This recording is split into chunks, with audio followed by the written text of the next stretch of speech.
Welcome to Bite-Sized Battles. Welcome back, everyone, to the second episode of the English Game of Thrones, dedicated to a battle which has often been overshadowed by events at Hastings just 3 weeks afterwards. But this was a key moment at Stamford Bridge near York in England, a clash between Viking and Anglo-Saxon, without which may have seen an entirely different outcome to the whole game. Its place in this story is monumental. When the English king Edward the Confessor died in January 1066, he left no heir and 3 main claimants to the crown.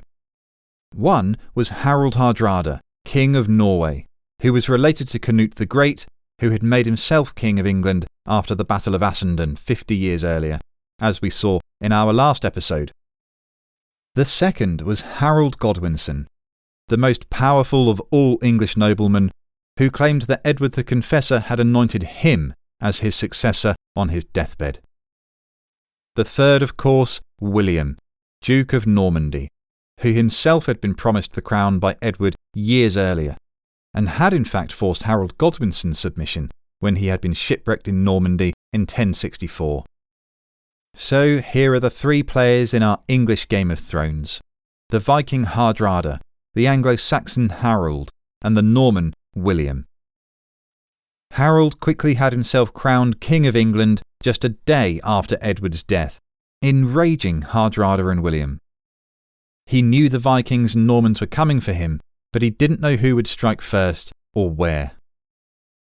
Early in the year, Harold's spies told him that William was building a huge fleet in Normandy, and he gathered an army of around 15,000 men in the south of England in bated anticipation. But as the summer wore on, there was no sign of William, and with supplies running low, Harold had no choice but to disband his army in early September. He really must have been hoping that as the sailing season was coming to a close, the weather would keep his enemies away until next year. But it wasn't to be. Just a week after Harold disbanded his army, on the 20th of September, Hardrada sailed up the River Ouse in northern England with 300 ships carrying 11,000 Vikings. He was joined there by Harold's brother Tostig, who had been exiled earlier. Within days, Hardrada and Tostig had annihilated a hastily assembled northern English army at Fulford near York. In fact, this army was destroyed so completely that it could play no further part in the fights to come, and its loss would be sorely felt at Hastings and for years afterwards. You can just imagine how Harold's heart must have sunk when he heard. But as a man of action, he now raced 185 miles north in just 4 days, regathering what men he could on the way. He arrived on the 25th of September 1066, the same day as it happens that the leaders of the city of York had agreed to meet Hardrada to discuss surrender at Stamford Bridge, just a few miles away. It turns out that the 25th of September had been a pretty hot day that year, and because the Vikings had expected Harold to stay in the south to wait for William, they were carefree and relaxed, basking in the sun and generally lolling about carelessly. They had even left their armour with their ships in the River Ouse. That decision was about to haunt them. Rounding a hill, Harold's army suddenly hove into view of Hardrada's, armour and spear points sparkling in the sun. Panic struck the Vikings as a guard force by the bridge itself was quickly overwhelmed. The bulk of the invasion force was on the other side of the river, and they scrambled from all directions before the English could storm across the bridge and overwhelm them. What happened next is one of the most iconic and legendary moments in Norse history. As the Scandinavians desperately came together under Hardrada's banners, a lone Viking stood astride the bridge, daring the Anglo-Saxons to come to their deaths. The chronicles tell us that he was a giant of a man, blonde, hugely muscled, and probably armed with the fearsome Dane axe. It is said that he cut down 40 English champions as they tried to force their way across. This single Viking held up the entire English army, giving Hardrada the breathing space to regroup his men into an ordered shield wall. Just as Harold must have been wondering which of his men could overcome this demigod, a wily Englishman floated down the river in a barrel and skewered the gigantic Viking with his spear from beneath the bridge.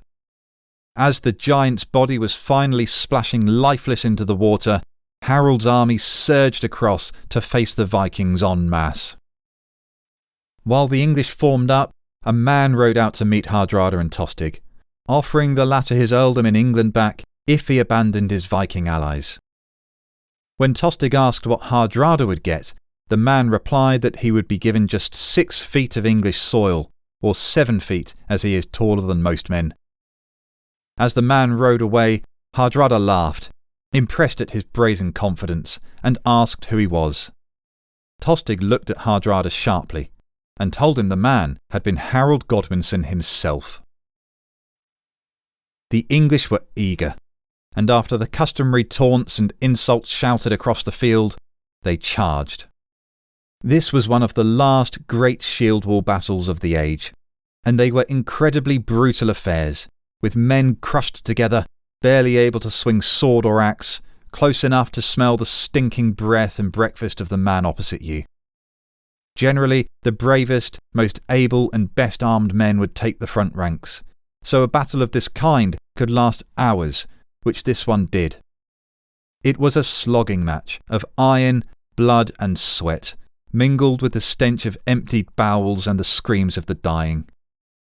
But Harold had the numbers and the armour, while Hardrada had neither, having left their armour of course with their ships, along with 3,000 of his men to guard them.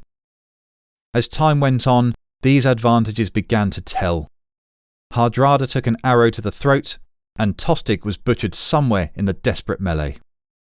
With their head cut off, the Viking shield wall began to fracture, allowing English warriors to rush through and begin hacking at them from the rear. This was too much to bear, and the late arrival of the 3,000 shipguards wasn't enough to stop the invasion force disintegrating, running for their lives as they were hunted down by the victorious English. The death toll was so great that when Hardrada's son Olaf was allowed to return home, he needed just 24 of the original 300 ships to take him, suggesting no more than 1,000 men survived from the 11,000 who had arrived in England just days earlier. So devastating was it that historians have often considered Stamford Bridge as marking the end of the Viking Age. While large raids did continue for some time, as we shall see in later episodes, never again did the Vikings threaten to conquer England. Crucially, maybe 5,000 of Harold's own warriors had died, which together with the loss at Fulford meant a potentially game-changing force was to be sorely missed in the weeks to come. Just 3 days after Harold's overwhelming victory at Stamford Bridge, Duke William of Normandy landed with his own army in the south. And so Harold took his Anglo-Saxons on the second forced march in a week, a round trip of nearly 400 miles. He arrived in London by the 8th of October. Harold had demolished one rival, and he was confident he would demolish another. William and his Normans, though, were about to test that confidence to the limit. The outcome would change the fate of England and the British Isles forever. See you next time on the 14th of October for our next episode, exactly 954 years to the day after one of the most famous battles in European history, the Battle of Hastings.